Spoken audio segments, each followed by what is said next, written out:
Next hi hi sir. Sir. అడిగిన so దీనిలో మూవీలో ఒక వర్డ్ ఉంది, కట్నం తీసుకొని పెళ్లి చేసుకుంటే వ్యభిచారం చేసినట్టని. అవునా? ఆ వర్డ్ చాలా బాగుంది, కానీ ఆ వర్డ్ మీరు ఎందుకు పెట్టాలనుకున్నారు?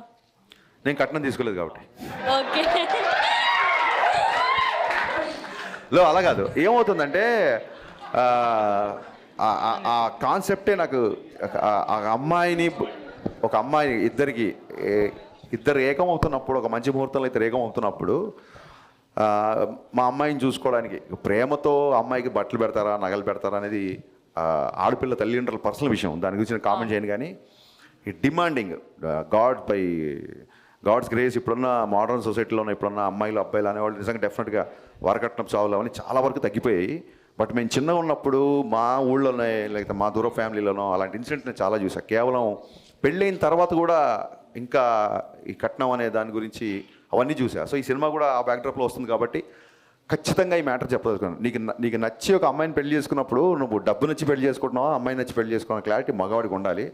సో ఖచ్చితంగా ఆ డైలాగ్కి ఇలాంటి చాలామంది ఆడపడుచులు నాకు మెసేజ్ చేశారు. సో ఒకటి రాసినప్పుడు అది 10 మందికి రాసినప్పుడు వచ్చిన హై కంటే కూడా అది 10 మందికి రీచ్ అయ్యి వాళ్ళు దాన్ని అడ్రస్ చేసినప్పుడు ఇంకా ఎక్కువగా హై వస్తుందమ్మా.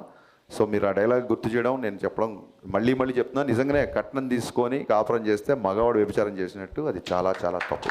Thank you.